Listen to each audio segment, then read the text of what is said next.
All right, today is September the 18th in 2023, and my guest is Sam Peltzman. Sam is professor emeritus at the Booth School of Business from the University of Chicago. You may have heard Bill Gurley's talk at the All In podcast on regulatory capture, where he quoted Chicago economist George Stigler. Sam is a contemporary to Stigler and the greatest living regulatory economist, I'd say. If Bill Gurley's talk made you curious to learn more about regulatory capture and regulatory economics, this episode is for you. Or if you're a regular listener to this show, you'll know why I'm very excited to have Professor Sam Peltzman on the show today. So welcome, Sam. It's my pleasure. Great. So we're going to talk about regulatory economics, and I'll be curious to test out my idea that regulation is the most important but least understood problem for technology development. Does that intuitively sound right or not so much right to you? Well, that's very general. I like to answer more specific questions. It's certainly it's not important just in technology, but it's certainly important in that area, and obviously getting more so. Yeah, and I have just a very strong focus on it because I'm a venture capitalist. I invest in technology companies, right? So I work with companies, that have barriers by the FDA, by the FAA, by the SEC that are very Sure, hard to overcome. sure. So that's kind of why I'm just very focused on this. But just to get a bit of background on you and your work, can you talk a bit about your career as a regulatory economist and your work and legacy? Well, you're talking to somebody who's been around for a while, so I'm not going to give you the whole biography because it would take up too much time. But I started on regulatory economics in my graduate student days. My doctoral dissertation was on the regulation of banking, and I continued in that particular part of regulation for a few years, and then broadened out from there. And the field itself grew, hit a peak at some point, probably at the same time that my career peaked. And the two have been declining ever since, uh, uh, uh, to the point where a lot of the development of regulatory economics and more generally public choice economics, which isn't just regulation, but where regulation plays a very large role, that has tended to recede into the background in recent years. And we can talk about it a little bit later. I think uh, it's a cycle. It's going to come back. The question is when, and I'm old, so when that might be in your lifetime, but not mine. And maybe it's the time. As I mentioned, there was a very well-known venture capitalist that talked at a very well-known tech conference about regulatory capture, describing it in very vivid detail, quoting George Stigler. My fund is all about that. There's several other funds just because it's a very serious problem for tech startups. Yes. So maybe the time for it has come. Yeah. But maybe you can talk a bit about the peak of or just what is regulatory capture and regulatory economics in the first place, and Right. why is it Well, important? first of all, if we're going to get into regulatory capture, let me say that that's not me. That's George Stigler, and there is a difference. Uh, Partly, which will come out in part, if I respond to your question. Well, what happened was Stigler is really the pioneer here, and his work in the area goes back to roughly when I started as a graduate student. So we're talking the early 60s. His initial contribution was to simply ask the question, what are the effects of regulation, which really hadn't been asked before. And he did a pioneering paper on the effects of electricity regulation, which was one of the first major regulatory projects in the early 20th century. And he came up with a result that it didn't have much effect. Let's put aside there's a history of that, whether it's right or wrong. It certainly shook people up. They'd kind of assumed that, you tell a story about there can only be one electricity company, and once you realize that, then you have to let it be one company, and you got to regulate it because it's a monopoly. And we ought all that's I grew up with that story. Every economist grew up with that story, and you kind of assumed, well, that's right, and the regulator is keeping a lid on the monopoly. Well, it wasn't. So Stigler argued, well, there's no effect. And he spent a while pushing that line before he got to capture. But what happened was that, like many of his particular innovations, the question that was being asked was really what was important. So there were 10 years, this is where I got caught up in it as a graduate student, where economists were going around and asking, well, what was the effect of this kind of regulation and that kind of regulation? And I got into banking because banking got heavily regulated in the New Deal.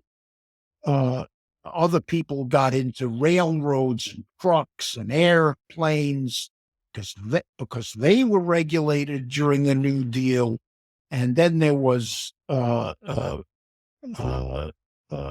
whole development of social regulation. Oh, I have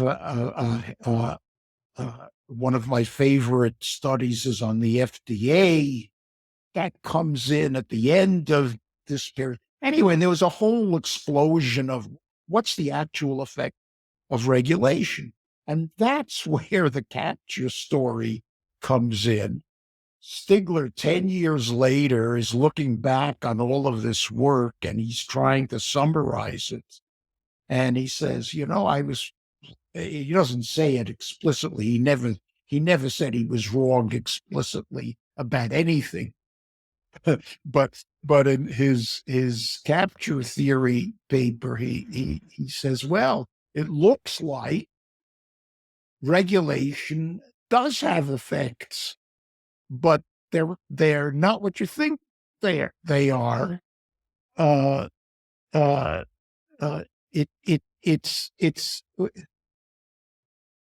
There's a famous quote which I can't surface completely, but first paragraph of that paper, he says regulation is always acquired by the industry and is used by the industry. Yeah, as a rule, regulation is acquired by the industry and is designed and operated primarily for its benefit. That's a very famous quote.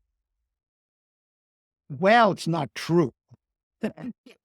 Well, how do you deal with the fact that it's just not true? A lot of regulation is opposed by the industry, at least at first. Some of it is. I mean, when you think about things like licensing, historically, it was always the accountants and the lawyers and the doctors were the ones proposing the regulation. But a lot of regulation, particularly in 1970, where you start getting this explosion of environmental regulation, safety regulation, and so on and so forth. A lot of that is opposed by the industry, and they gradually come to terms with it. So how do you deal with that? So that's my contribution, which again, Stigler never really said he was wrong, but as things went on, he acknowledged that, yeah, well, it's a little bit more complicated. And my ex-student here is telling you what's going on. And so my as his ex-student, I certainly acknowledge the primacy of, that's a very bold statement, gets you to think, well, what is really going on? What seems to be going on is that uh, uh, regulation, we really don't know why regulation why was it that the environment was regulated in 1970 and not 1960 in the way that it became to be regulated in 1970. And we don't have a very good view of that. It's a combination of uh, uh, it's the right time, sometimes because there's a crisis. So the Dodd-Frank Act couldn't have been passed in 2006, but it sure could have been passed in 2009 and 2010. So there's many things that will catalyze regulation. And the most prominent aspect of it, as far as people in the public choice economics area like me got to look at it, was that the one constant is that the regulator will maximize his own interest. That sometimes requires him or motivates him to give heed to the industry interest, but sometimes it doesn't. The main point about the way the economics of regulation developed was that it was a public choice problem. That in fact, once the regulation is established, the regulator is going to try to further his own interest, whatever that is. Okay? And the way that he furthers his own interest is politics. What are the political incentives facing the regulator, and how should he respond to that? So let's say that, take an example, there's a banking crisis. The status quo is disrupted. Something is going to happen. The Dodd-Frank Act gets passed, and it gives new powers to a whole bunch of existing regulators. So historically, sometimes you'll get completely new regulation from the ground up. This was a case where we had regulation, but we gave enormous new powers to the regulators. Okay?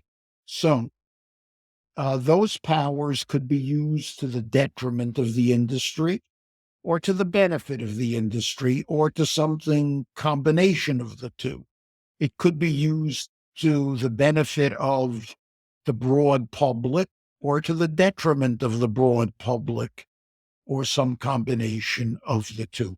It could be used to the benefit of certain customers of the banking industry, not the industry itself, but big customers of the industry, rivals of the industry, and so on and so forth.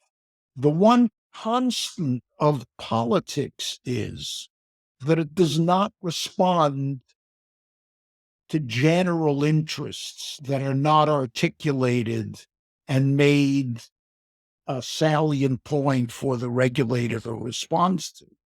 It requires organization. You have to be able to lobby the regulator. You have to be able to reward the regulator. You have to be able to threaten the regulator. That requires organization. Okay, so in the public choice tradition, there are two big problems with that. One is known as the collective action problem. Mansur Olson is the name you associate with that. Mansur was one of a large number of economists who should have gotten a Nobel Prize but didn't. He was a great figure, and his insight is important. So, what's the collective action problem? 330 million customers of the banking industry are not going to be able to organize to present political pressure because it's not in the interest of any consumer or even small, sort of group of small consumers uh, uh, to do that.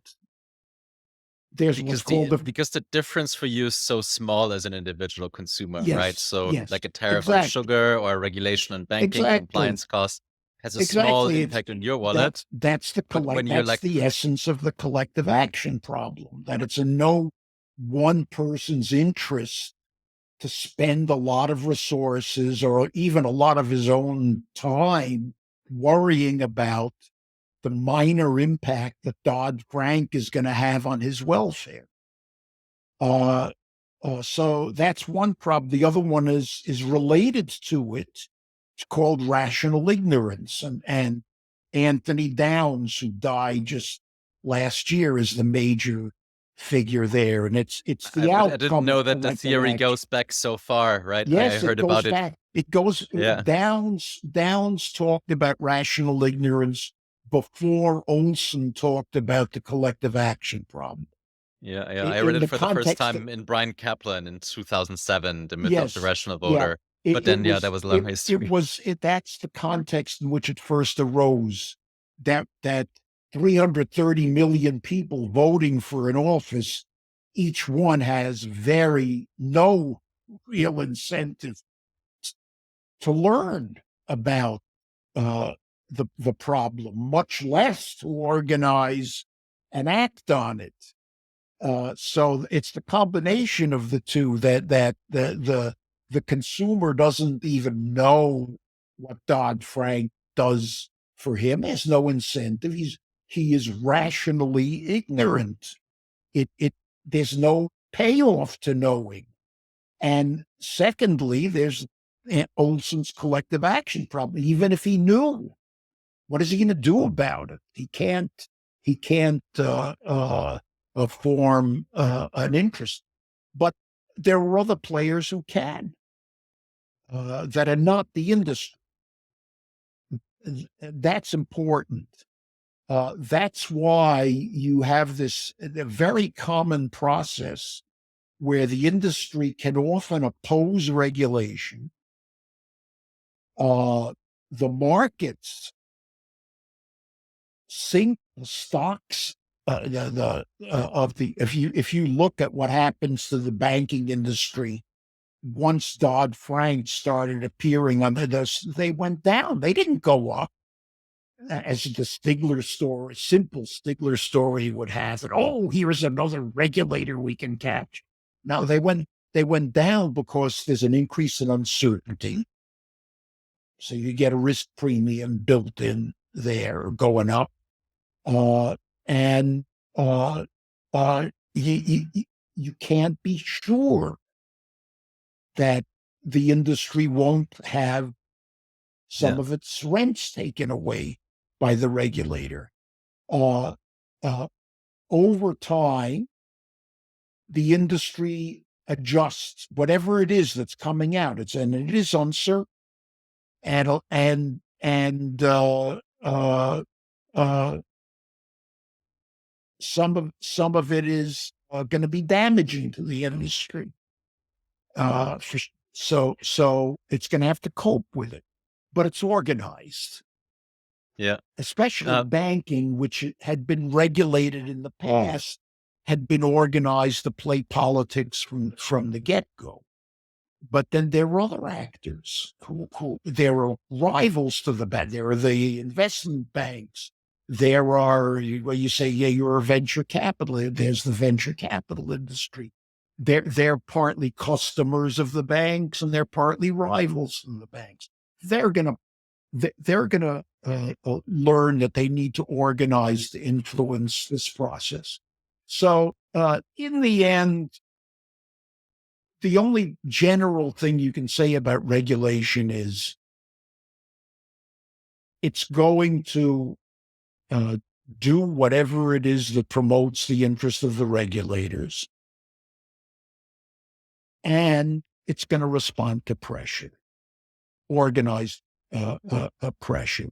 So to understand something about what regulation does, you have to understand how the interest of the regulators and the competing, it's not just the industry, it's competing and complementary interests play out. And the general point is when things get bad for one part of this coalition, the regulator tends to go shift resources toward the one that's suffering and away from the one that's more prosperous.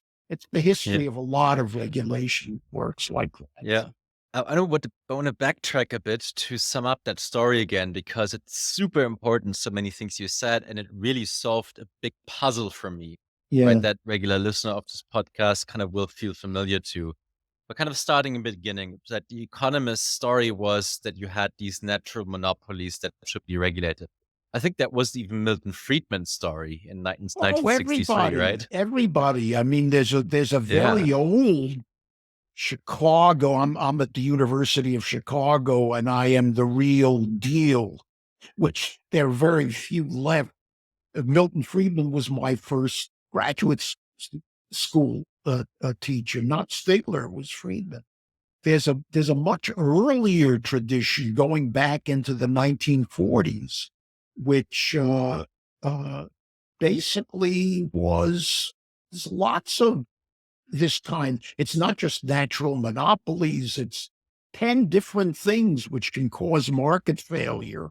And it was amazingly pro-regulatory. The leading figure here is Henry Simons, going back to the 1930s and 1940s. And you have to remember what was going on in economics in that period. You're way too young to know it personally. So am I, actually, but I knew people who had been affected by this. We had depression. We had World War II. Coming out of World War II, we had then develops the Cold War, and the economics profession is reacting to all of this with, of course, we're going toward a socialist world. We have to make peace with the Soviet Union, and the left parties are dominating in Europe, and the New Deal was a politically successful experiment in the United States. The whole economics profession was interventionist. It was just a question of time. And this earlier Chicago tradition is pushing back against this. The only way it knew how, by saying, look, yes, there are these problems, but you can handle it within a basically market economy by just regulating those things which create these problems. They never thought about it wouldn't occur to them to think about the public choice issue, which is basically, can government, if you have market failure, can't you have government failure too? We never thought about that. So we had, so Simons wanted to nationalize electric utilities because they were natural monopolies. He wanted to either ban or heavily tax advertising. Why advertising? It distorts demand. That's one of the cries of the left. Then you have this economic model, and here you have what is advertised? Just convincing people to buy things they don't want. I couldn't convey to your young audience how pervasive all of this a story was, and this was like attempting to prevent the Dutch boy with his finger in the dike. If we put a finger here and a finger there, we can keep a basically market economy. That was the state of play until people like Stigler came along and started raising these more fundamental Yeah. questions. And I really have to hold myself back because there's so much I want to talk about because that's so interesting. Well, But why don't we talk just, about specific stuff? yeah, I I mean, I actually prefer talking about more specific things than my history or the history of yeah. the economics of regulation. I mean, just to drive the point home, right? Because that was kind of the economic argument, the market failure argument. That's kind of also the layman's argument, right? So something is Oh not yeah, safe, oh like yes, driverless cars. So we make laws to ensure it's safe, right? So that's yes, something that Frederick yes, Bastiat already ridiculed. And even Milton Friedman, a free market economist, was buying the market failure argument. On comes George Stigler and saying, well, wait a second, right? So how do we assume that the regulators are driven by, public interest motives, right? They have their own interests as well, yes. right? That's not And Stigler, by the way. To be honest, that's Gordon Tullock and James Buchanan. Now you want another. Buchanan got the Nobel Prize and Tullock didn't, but Tullock mhm, mhm. is just as responsible for exactly this. And it occurs at about the early '60s Mhm. is when this comes up. Yeah. And that's important to notice, right? Because George Stigler's theory was the one of regulatory capture, right? So the industry wants regulation, right? So you're a car manufacturer or you're an insurance or you're a pharma and you want these regulations, right? And the Yes, story seems intuitive for people because you can lobby, you can pay for lawyers, you can bear the fixed cost that is effectively making it harder, putting barriers to entry for younger startups or competition, right? So this yeah, is kind of the basic story of regulatory capture. yes, Um, and that's also Bill Gurley's story, just to bring it back to today. But now you come along and you're saying, that's wrong, right? yeah, And the part that's wrong with it is that industry doesn't actually seem to very often want or lobby for these regulations in the first place. yeah. So you said you want to talk about specifics. That's some that you mentioned, right? So, for example, the FDA, the Kefeuver-Harris amendments were not welcomed by the industry. Not at Can you talk? all. In fact, again, you had this pattern where there's great uncertainty about what's going to happen. Uh, Once the uncertainty is resolved, there's going to be these amendments. The pharma industry of that time, that's very important, is 60s. devalued, was devalued. It learned how to deal with it in a way that was profitable. And it was profitable for exactly the kind of reason that you mentioned. They organized, they interacted with the regulator in a way that builds up a fixed cost that has to be overcome by a completely new entrant. The new entrant doesn't know what's been going on in this game between the existing pharma establishment and the FDA. It has to replicate that or buy the knowledge. And in fact, the way it buys it is if you're in a pharma a venture capital, you they sell out to one of the big pharma at the crucial stage where they have to go into stage three trials. And what are they doing? They're buying the asset that has been generated by both the industry and the regulator, right? That creates a rent that's being divided somehow between the regulator and the industry, and it's a rent that comes from excluding new entrants. They're never organized by definition. There's no trade association of non-existing pharma innovators, you Yeah. know? But to also quote you for some of your paper, just because it's so important for my listeners to understand that, right? So you're saying it's the maintenance of the institutional status quo that seems the more common industry goal, right? So it's not Yes, necessarily like yeah, capturing the regulator. And that's super important because you are just describing this rent of increasing the fixed costs for new suppliers and competition. yes, But yeah, you're saying that's not motivating enough versus the uncertainty they would create for yes, themselves, yes. right? So, and that's for an interesting reason. And See, I can quote you: go there's an ahead. investment and organized aspect to collective action. The actors are trying to deal with and influence a specific set of institutions. Over time, they learn how to best cope with these institutions. Significant institutional disruptions, such as new regulation, or substantial change in old regulation, such as deregulation, would render this investment in knowledge and skills obsolete. That sounds good. Did I say that? Yes, you said that.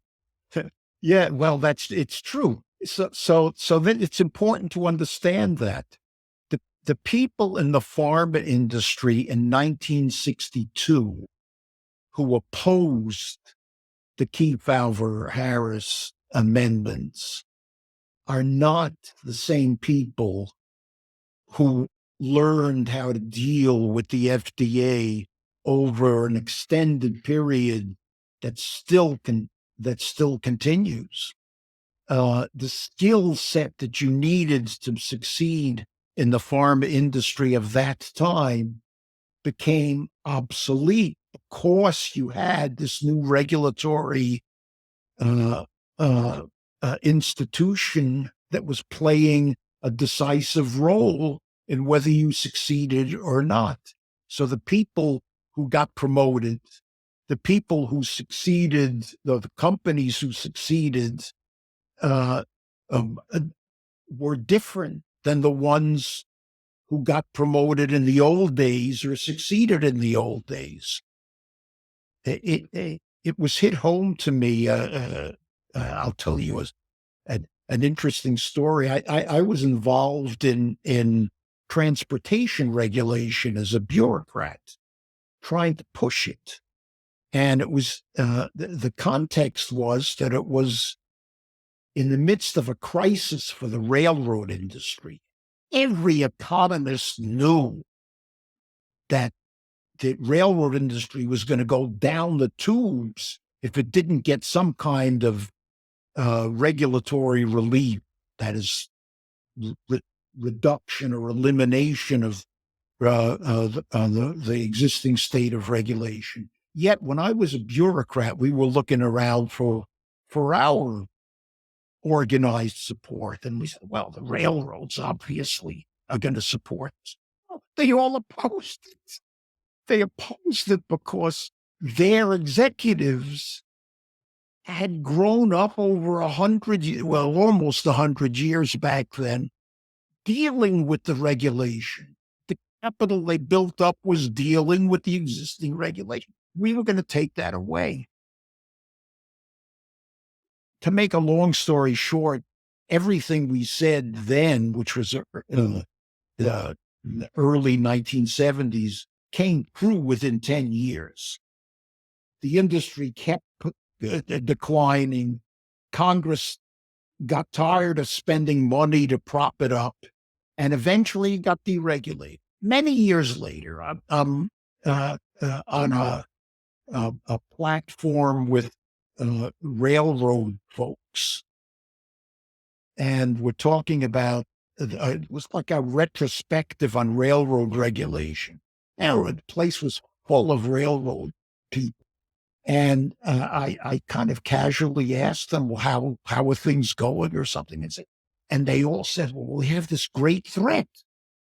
I said, what's the threat? Re-regulation. So you see what happens. They were all different. They were completely different people who had grown up adjusting the industry to the reality that it was now, it wasn't really deregulated, but it was much less regulated. And there was now political pressure coming up to go back a little bit to the old days, and they were terrified. It was a different set of they. You see, because they had now spent 20, by that time, 25 years or so adjusting to the different market realities. So and that's important. Industries do not have a specific articulated. Sometimes they do, but in general, their interest in regulation is getting the most out of it. And that sometimes means they have to play defense. Sometimes they have to play offense. Sometimes both, right? It's a much more nuanced story than, oh, they wake up one day, why don't we create a regulatory agency? We'll keep everybody out and then tell the regulator what price we want to sell whatever it is we want to sell. But that's so important just to get that picture right, because that paints a picture of industry and businessmen as passive takers of regulatory Yes. action, Yeah. not actively going out there and trying to capture institutions. Yeah. They do what they have to do to stand on the favorable side of what the regulators decide once they see the action coming from the regulator and they can anticipate it. Yeah, well, they have to interact with them. Yes. Yeah. Exactly. So the story is much more of, right, so deregulation is coming from, well, the policymakers, the legislators, the regulators themselves. I don't right? really, as I said, I started out by saying that economists don't have a very good general story about where regulation is coming from. Maybe they will. I hope they will in the future. And I hope many younger economists are going to get interested in this kind of a problem again because they've gone away from it. Yeah. But that there's lots of reasons you get crises, you get political. There's never been a great growth of the number of regulatory agencies in Washington. If you just look at Washington, without Democratic majorities in both the House and the Senate, you need both. So interestingly, the greatest growth historically. Would you like to guess? It's just the number of new regulatory agencies. It's like the 60s and 70s environmental 60s regulations. and 70s, and it was a Republican president, Nixon, who wanted to do lots of things and was willing to give the Democrats everything they asked for on the regulatory sides. And on the other side, if you ask, who were the major players in the reaction to that, one of them was with Jimmy Carter. Exactly. And also Gerald Ford and Ronald Reagan. And one of the big players in Congress was a Democrat, Ted Kennedy, of all people. So it's the politics have to be right. They have to be right for a Ted Kennedy who understands what's going on to be able to go to some of his own party and say, look, here's a different way of looking at this industry, and we have to go on a different path. But you have to have the right political background, and that could be created by a crisis. It could be created by other things. Very important in the late 70s, when you got the deregulation of transportation, was a general feeling that, hey, government failure is a problem. First time that it had really reached that level of recognition that even Congress people and their staff were watching government regulation not working very well, or government intervention more generally. So the macro background then it becomes important. If government is screwing up the macro economy and economists are surfacing inefficiencies that come out of regulation, it creates a political climate that's favorable to it. I don't think we have a really good general view, Yeah.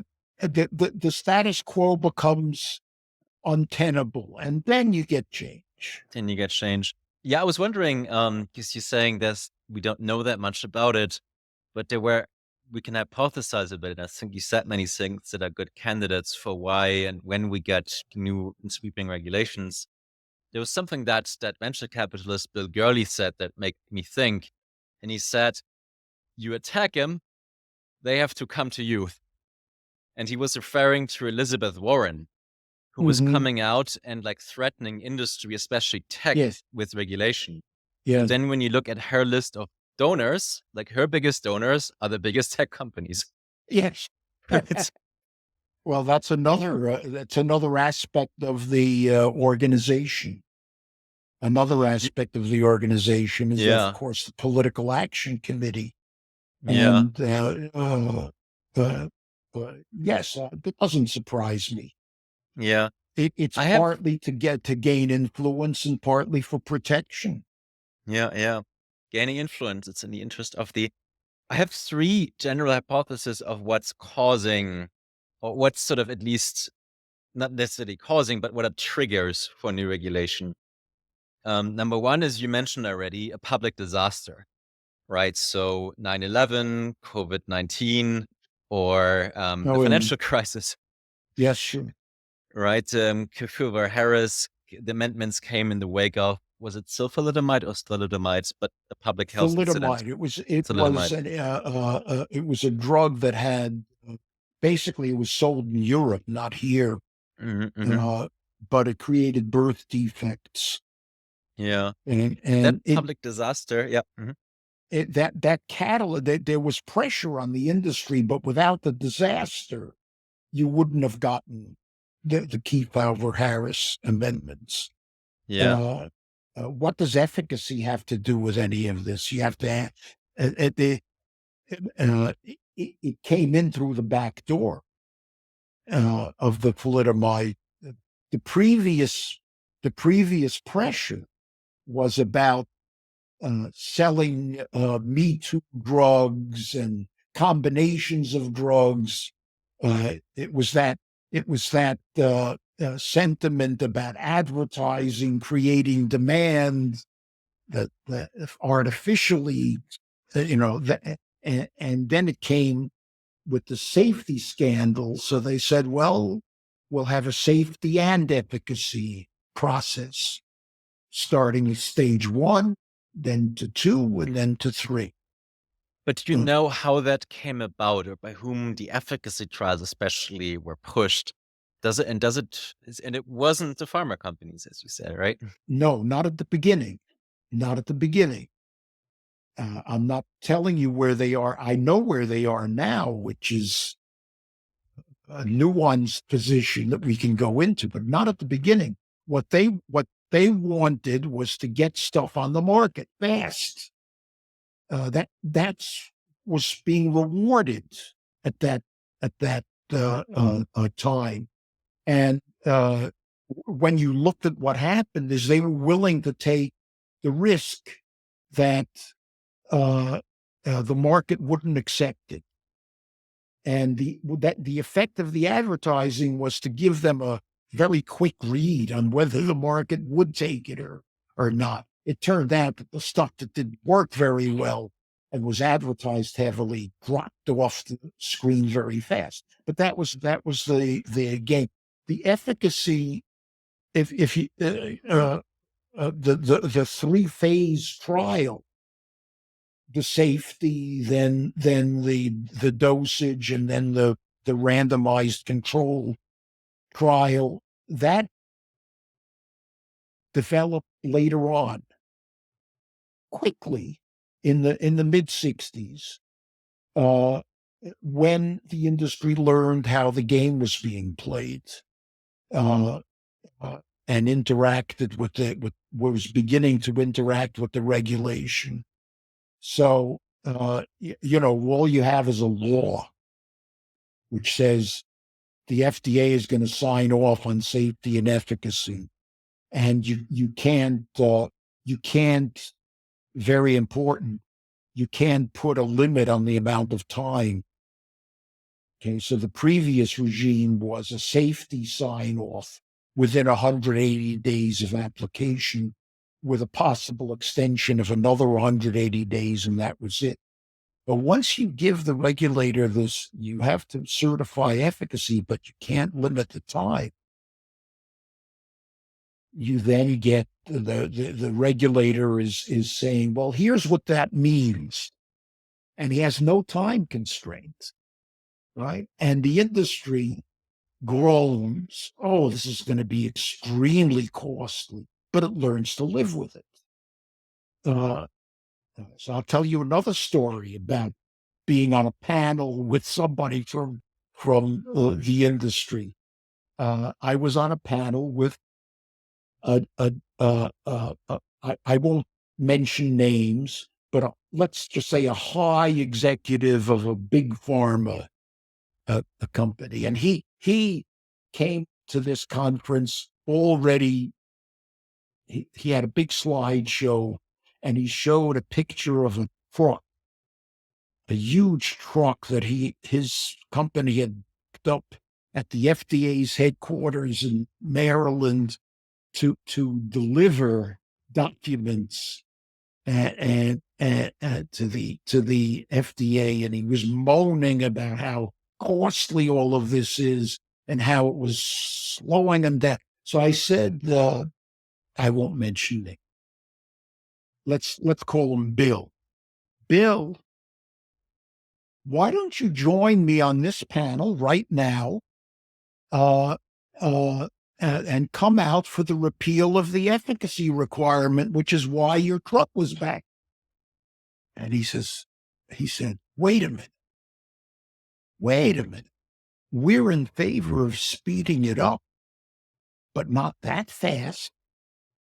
So you see what the point was.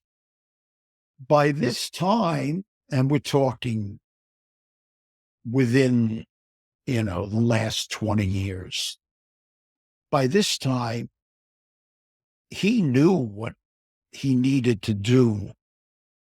And he would love himself to save a little time and effort. But if you got rid of the whole system, his capital would be wiped out. What is his capital? The ability to take a drug from an entrepreneurial developer and get it to the stage where he's backing the truck up to the FDA's loading dock. That was his capital. And that's why his company was extremely successful at this late stage development. He didn't want it to he wanted it to speed up for himself, and everybody does.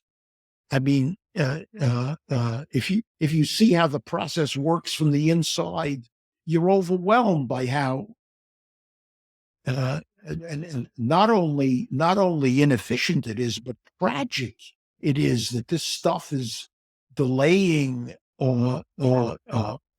potentially useful therapies. But as a drug executive, you don't want to get today's drug executive, you don't want to get rid of it, because that's basically your capital.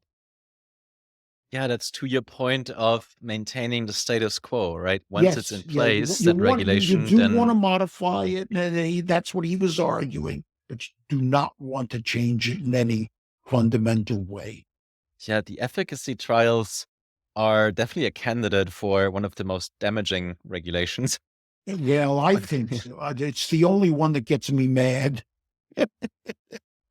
Yeah, or do you know any that are worse, or would you say are No, your there's top five none that worst? I can think of in terms of the cost. No, no. I mean, Yeah, here that's the big one. you're talking about lives being wasted. It, it, it, it, as I said, it's the only thing that really works me up a little bit. And but I'm not going to be able to change it. Yeah. Um, to continue on the idea that I had before, right? So one trigger for regulatory change is public disasters. As you just mentioned, Kefeuver-Harris and thalidomide. And the public disaster can be a black swan, right? So it just came out of nowhere, like 9/11 and thalidomide to some degree. But it seems to me there can also be public disasters that can be sort of through the media or a cultural movement, right? So Yes. kind of Oh, yeah. safetyism, angry mothers, right? Yes. Yeah. And so, Yeah. Particularly if they organize. That's the important point for the political entrepreneur is to be able to organize that kind of thing. People just flailing around and marching around and then going home is not going to do it. The march has to be organized in the first place. It has to be translated into pressure on politicians, and then it has to be carried forward or it will dissipate. yeah. Uh, And that was also the story of Ralph Nader, right? yes, yes, very much so. I mean, it also has to do with basic demographics. You had a post-war boom in births. By the 1960s, you had a lot of teenagers driving around with very powerful cars, and uh, uh, the time was right. But you would not have gotten automobile regulation without Ralph Nader. I don't think there's any doubt about that. That's a very good example. This isn't something the automobile industry fabricated to raise uh, its profits. It was just the opposite. They were in defense mode at a Exactly. time when the auto industry was enormously prosperous because of the kids growing up, and we didn't have a Japanese and German and uh, Korean competition. The market was owned by the big three. So you had another prerequisite, which is there really is something to get for the regulator to to reallocate. There were at least short-term rents that the regulator can reallocate. If you don't have that, then you can't have a viable uh, uh, uh, regulation in the long run. Yeah, yeah. And they did. That's what they did. They reacted to the political pressure was sufficiently well organized to present the politicians with a gain from establishing the regulation. One of those 30 regulatory agencies in the Nixon administration was the National Highway Traffic Safety. Like actually, it was a year or two before, but it really got going in the late 60s. Yeah. One thing I'm wondering about, and I'm not sure that's true, but is new technology a trigger for regulation? And I'm thinking about this because of what's happening today, mostly with crypto technology, cryptocurrencies, and artificial intelligence AI, right? So we see tons of regulatory actions around that, even though there hasn't been really like one high profile public disaster. Sam Bankman Fried maybe, but AI not so No, much, no, or if anything. you're going to get a lot of regulation in tech Yeah. because it's so A- successful. Yeah, Again, it's just let me because emphasize that you can't you can't, as a political entrepreneur, push regulation that has no rents to allocate. Right? If you take a wheat broker, you can regulate him, but there's not. He's buying for $5 and selling for $5.01, and there are millions of them like that. The rents sitting in the tech industry today are enormous. I think it's something like seven legacy tech companies are 25% of the S&P 500. That's, my friend, that is going to lead to lots of regulation. Exactly. And could it be because, to the Elizabeth Warren story, right? So there is a big rent of the existing big tech companies that don't necessarily like the new tech, or at least want to control it and not have been disrupted by AI or something like that. Facebook, or whatever it's called now, is openly advocated government regulation of content. I think they retraced that a bit, right? So Facebook actually has been a bit surprised. Well, they're playing the game.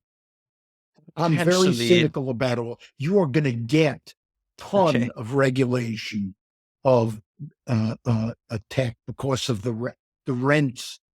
All you have to do is take a few billion from these legacy tech companies. They'll never miss it. The market will blip a little bit, but that's about it. But for a political actor, it's terrific. You'll create new beneficiaries. They'll be beholden to your whatever, I don't know what form it's going to take.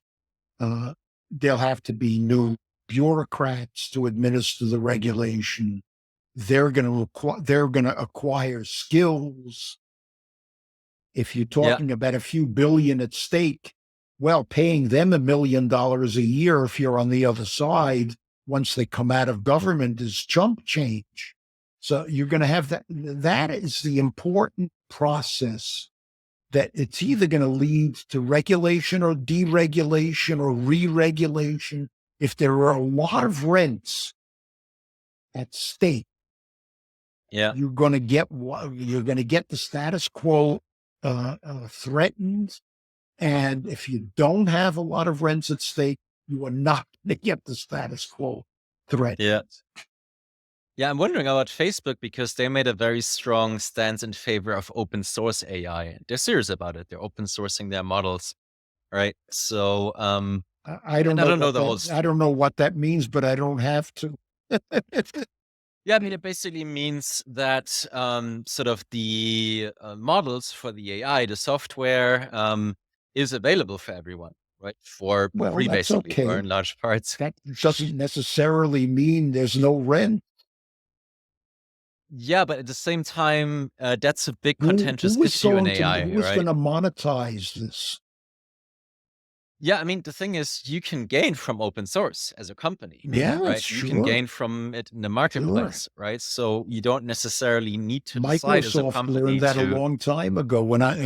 Many years ago, when Bill Gates started it, he was very jealous about what went into his PCs, and even before then, IBM, the dominant mainframe player, was very protective of its software. They learned over time that's a losing game, because there's a lot of clever people. The winning game is to make your part of it more valuable by letting lots of people onto the platform. And I think that's the way AI is probably going to work out. If it gets regulated, you can be sure there's going to be a gatekeeper down the road, and your game will then change. I have to influence the gatekeeper, just like the pharma industry. You'll have different players, you'll have different talents. The person who writes the most clever way of using AI is not necessarily going to be the one who gets the biggest reward. Yeah. So we have another second interesting hypothesis, right? So new technology, existing rents, right? Available rents Yes, for yes, regulators. yes. The third one I was wondering about, Every successful firm is a regulated firm, and you can quote me. every successful firm is a regulated firm. Yes, yes. By the fact of its success, somehow. Yeah. We Look talk at the history of antitrust regulation. Standard Oil, U.S. Steel, IBM, the landmark cases are all cases against highly successful, even dominating firms. Now Google. You think that's an you think that's something new? That goes back to the Standard Oil case of 1903 or whatever it was. It was in the early 20th century. Yeah, that is a scary thought, and I haven't thought of that Y- before. Every Yeah. successful Well, company is a regulated company. It's the ultimate ticket to survival, right? yes. General Motors in the Nader era was 50% of the US market was General Motors when the NHTSA Act, the National Highway Traffic Safety Act, was passed. The two go together like hand and glove. So Microsoft is an antitrust case. So you can go on, and it's not it. That's one form of regulation, antitrust. Or the others are similar. Uh, uh, Either very successful, or then you get the crisis, which is collapse of success. That was the railroads, the banks, and 2000. The system gets out of equilibrium in terms of how the rents have been allocated. So the the the, the railroads and the banking system was rents disappeared because of market developments, and then they were patched together again. That is such an interesting insight. And again, so much also shows you how pervasive that influence is, right? Because imagine these companies there would be a succession where better companies replace them in their services. So Now, think of all the, there will be the regulation doesn't promote that; it slows it down. That's all you can say. It doesn't eliminate it. yeah. Uh, uh, the IBM case got dropped. That didn't save IBM from being obsoleted by new technologies. Yeah, I mean, I think Uh, it can uh, eliminate it, right? There are some countries that are really severely so regulated that it's very hard to innovate in yes, anything, right? yes. Oh, of course, of course. I'm not denying that. I said slow. If it's the regulation is successful, it's going to slow down innovation. It's not going to speed it up. But all I'm saying is it doesn't make innovation impossible. Yeah, that's true. Um, In fact, often the opposite. The game then becomes how can I innovate by getting around the regulation, not just to exactly. use it, but to get also you create an incentive to get around it. Yeah, yeah. Which is exactly what we talk about a lot on this podcast, right? It can be through regulatory hacking, like what's possible in, the United States by sort of redefining your industry, sort of Yeah, from sure. car sharing, not taxi services for Uber, right? It also had Exactly. like a That's a very good example where had the established taxi industry been more nimble, you might not have uh, uh, an Uber or a Lyft. But that's exactly a case of where the regulation creates an incentive to invent a way around it. And there's others in history like yeah. that. Uber had a regulatory strategist that was very well aware of the political process, which was Yes. part of their Oh, well, you success. have to be. You have to be because the dominant player is the established taxi company. We're going back to the beginning, and they're going to fight you. Okay, so you have to take account of that, and you have to be able to deal with it successfully. Now it's a different game. Now it's maybe keeping other people out. I don't know what it is, but uh, uh, the power of the dominant taxi industry is there, but it's minuscule compared to what it was just in the very recent past. Yeah, these are extremely important insights. Again, one for entrepreneurs listening, as many founders, tech founders listening to this podcast, sort of you need to be very savvy, sort of on the regulatory stride and be strategic about it to succeed. Although I'm kind of mentally trying to resist the conclusion that you should eventually, your end game should be regulated. I think that's part of my work in trying to overcome that in sort of rethinking how regulation can work. And there's several jurisdictions where we're already doing it and this and that, but we're not going to talk too much about that now. One thing I'm curious about, though, is a third category of how we get a lot of regulation, and that's a bit overlooked. And that is regulations against unpopular minorities, right? So think of gambling, think of drug users, prostitutes, foreigners, and immigrants. Yes. Right. So they're faced with a lot of regulations and restrictions on, doing what they want to do and, working in an industry that they chose. So I think that's something that we tend to overlook because, nobody advocates for them, right? Any politician that would go out there and advocate on behalf of, heroin addicts, we shouldn't throw them in jail and destroy their life even more. Well, yeah, that's too simple a way of looking. There are people who will sell the political process a cure for heroin addiction. They're not necessarily unorganized. You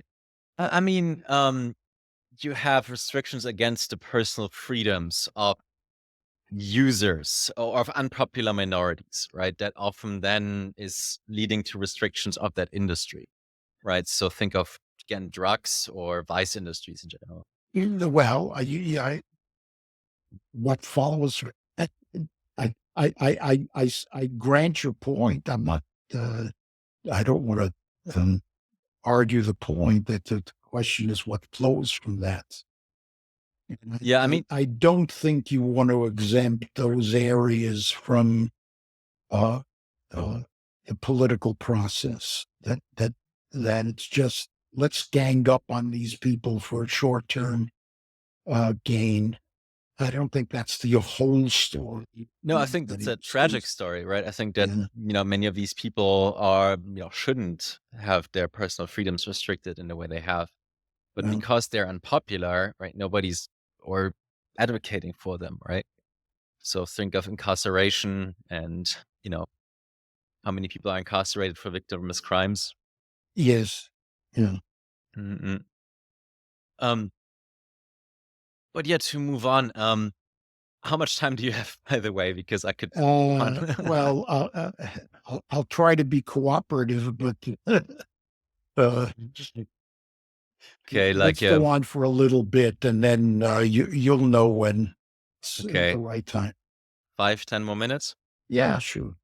Okay, great. That's easy. Yeah. I would actually wanted to talk about a brilliant piece that I read of yours. Thank that I have. Yeah, and I haven't heard about it before, but it explains a lot. Can you talk about the natural progress of opulence? Well, that's Adam Smith. That's not me.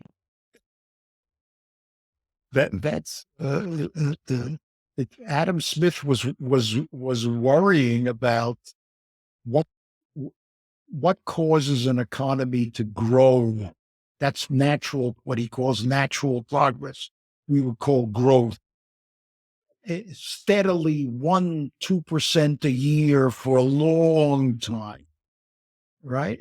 And he's of course famous for a view that regulation screws up that process. So I wrote that piece to again to say, Adam, it's a little more complicated.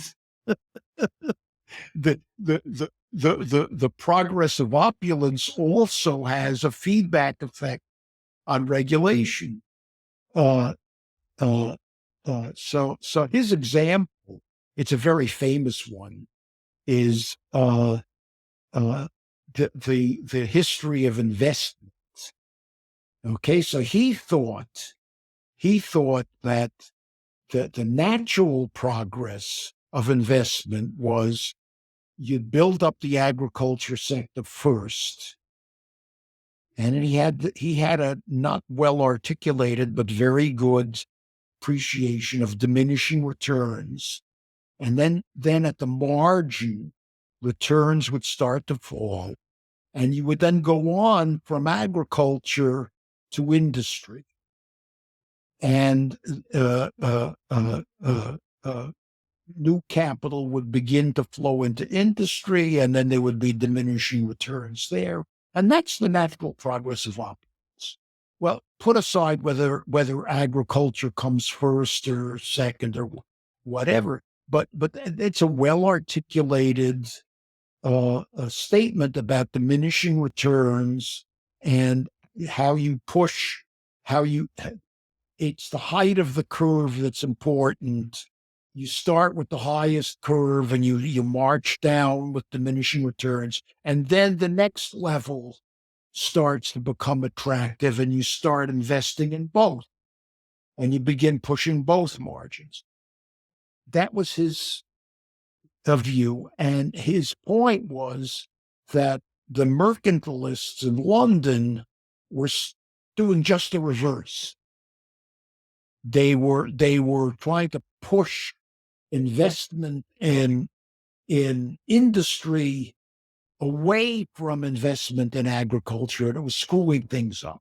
So my point was that that's all, but there's also a feedback effect, which is suppose you do have a generally successful economy, maybe but because they listened to Adam Smith and they reduced the regulation of investment and exports and imports.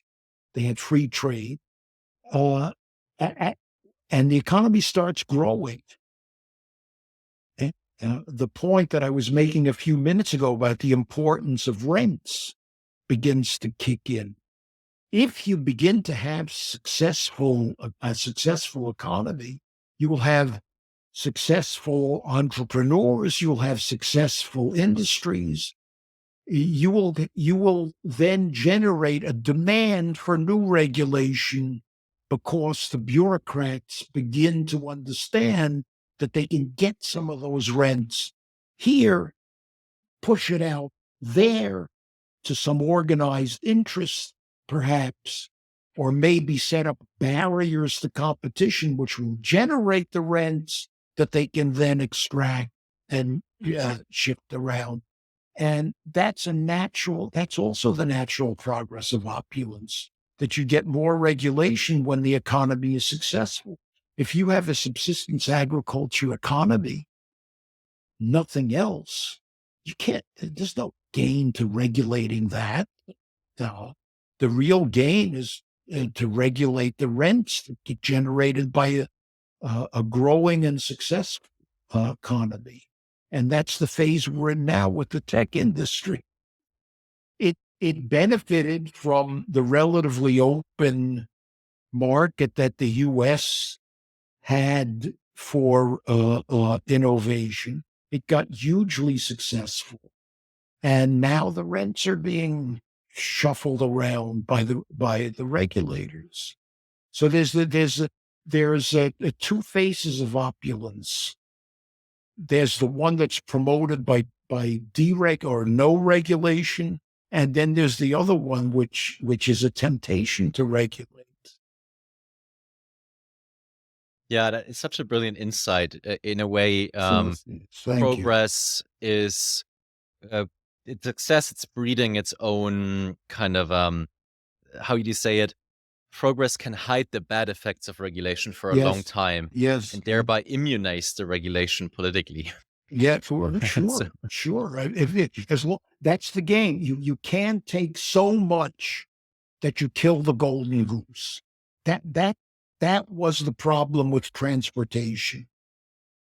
It got so much, and the market forces that got around it got so strong that entire segments, the railroads began to bleed in a very, very profound way that threatened the continuation of the transportation system that we knew. Or so the game is, to be successful in the long run, you got to take just enough to succeed politically, but not so much that you kill the golden goose.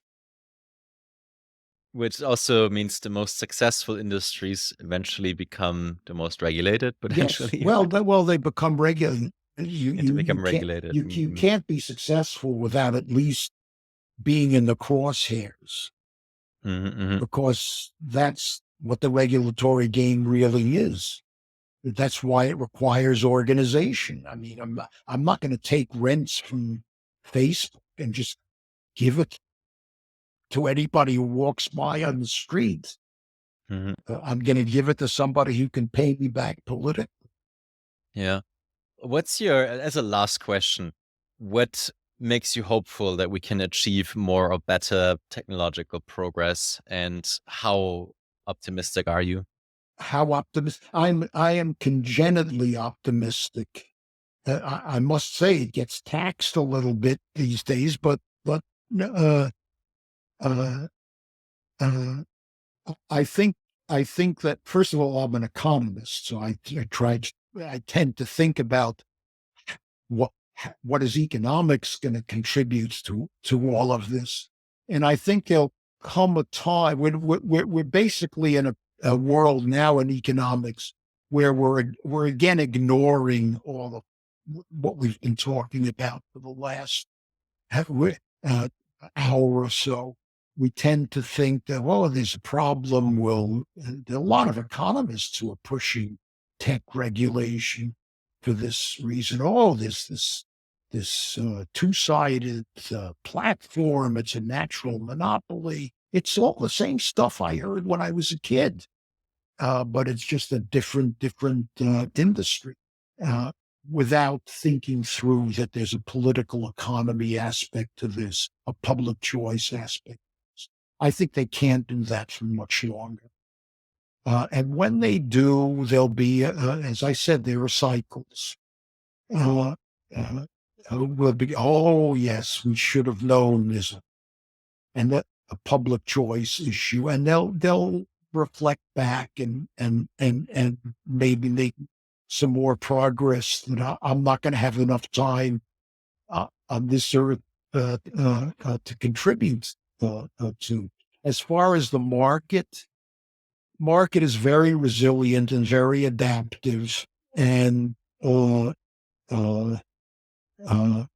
if we don't have time to get into the macro future, which I think is the bigger threat. If we don't straighten out the macro future, we're going to have very big problems. But if we do, I think the adaptability, I'm optimistic that the market can adapt to a lot. But, I'm saying the same thing that Adam Smith said when a student came up to him at a lecture and said, on this point of the regulators screwing everything up, and he said, the students supposedly said to Adam Smith, England is ruined because it's not following your advice. And Smith looked at the student and he said, young man, there is much ruin in a nation. So I tend to be of that persuasion.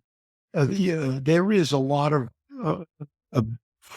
adaptability, and the apocalypse. It's not going to happen. Hopefully, not for a long time. Anyway.